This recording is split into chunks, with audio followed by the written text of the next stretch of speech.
Welcome to Boardgames 101. I'm your host, Jeff. Now, what are we going to be doing today, little boys and girls? Sorry for the stupid accent. Today we're going to be talking about board games in general. For all you people who are not familiar with board games or new to the scene, we're going to be talking about a lot of different games. First off, let's start off with the basics like chess and Monopoly. Everybody hates Monopoly. You have like a gazillion different types of Monopoly. You have Monopoly the Muppets, Monopoly Star Wars, normal Monopoly, Monopoly the Beatles, I'm not kidding you, Monopoly James Bond, whatever, they have it. I'm not a fan of Monopoly. Monopoly is actually what we call a roll and move game. So you roll the die, you move your pawn, the space you enter, something happens, you can buy a building, you can charge people money, whatever. We're not going to be talking anymore about Monopoly. So what are we going to be talking about? How we're going to divide all these games into different genres. So as of the next, because I'm going to be doing a couple of small reviews, explanations in a small series, I'm going to be starting off with the basics, so everybody will know what I'm talking about. First off, we're gonna cut games in half, and believe me, there's a ton of games. So I'm going to be starting, and this is going to be suck the beginning. So we have games and we split them up into two parts. First, I'm going to be splitting them up in Euro games and Ameritrash. I know that's not the way to do it, but that's the way I'm going to be doing it. So get used to it. And every genre, you're going to be splitting up into different themes. So fantasy, science fiction, world war, Wild West, whatever you want. They probably have it. The same goes for Euro games and for Ameritrash. Then all these different genres are split up into different mechanics like the roll and move, worker placement, action point allowance systems, dice allocation, whatever. Do not get confused or scared by this because it all sounds maybe a little bit complicated if you're not used to it, but these are going to be splitting up the different settings every time. So there's a lot of ground to cover, but I'm going to be doing it very simple and very straightforward. So first off, we're going to be starting off with splitting up the games into two parts, the Ameritrash and the Euro games. So what actually is the big difference between Euro games and Ameritrash games? This is going to be a really compact example, so there's a lot of difference between the two. I'm going to be starting off with Ameritrash. Ameritrash tends to be more of finer games, like you're going to be rolling a lot of dice. You're going to sometimes have board games that are completely unbalanced between the forces.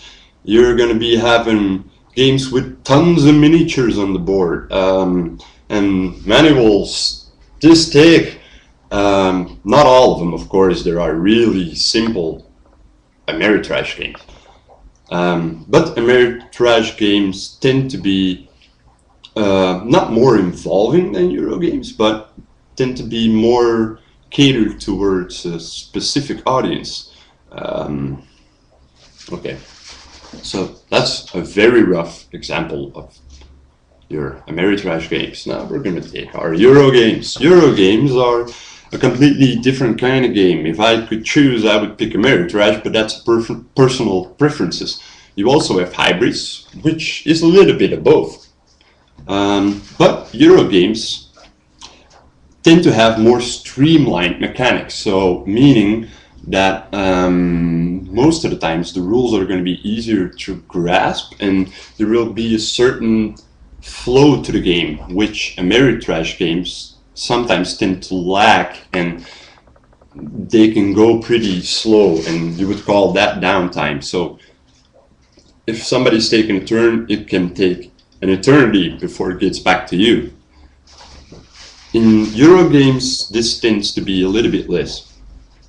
You have a lot of different kinds of Euro games, like dice allocation, where you're rolling dice and putting them on different spots on the map, so you can do different kind of things. Worker placement is typical Euro game thing, where you're going to be placing your pawns on the board, and he's going to be harvesting weeds, so you can eat with your family when it's winter. You're going to be breeding animals. That's agricola, where you're playing a farmer. There are a lot of different kinds in both of these. So it's pretty hard to explain exactly what the difference is between these two. The difference is where Euro games tend to be more of thinking games most of the time, where you're going to be sitting there and trying to brainstorm to get the most effective thing going for you, which is actually pretty fun. Where Ameritrash most of the time tends to be more towards either realism or just playing good old fun. But then again, this is a real rough example of the two. You could not possibly pinpoint the exact difference between the two. So it's more of a different kind of feel you're getting from these games.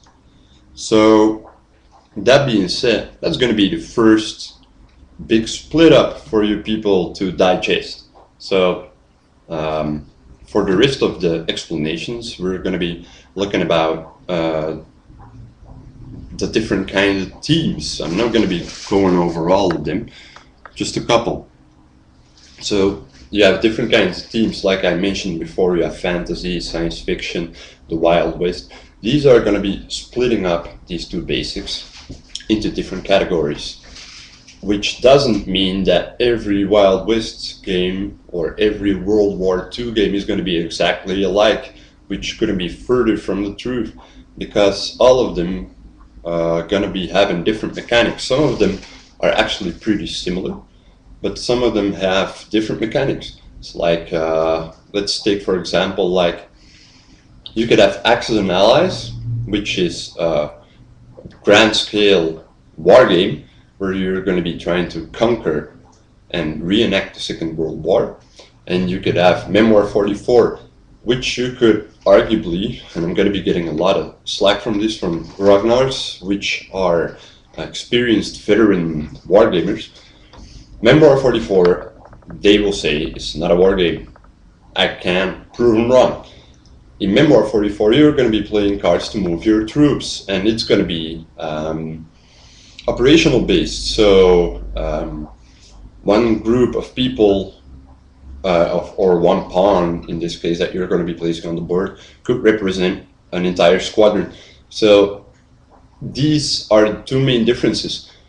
They're both World War II themed, but they're completely different games, where Memoir 44 tends to go more towards the Eurogame side, and Axis and Allies is pure Ameritrash game. So that being said, that just being a brief example, that a genre doesn't necessarily mean that it's going to be the same game over and over again. So for the next part, I'm going to be talking about these different genres and how you split them up into different mechanics. So I hope you enjoy it, and that is a little bit informational.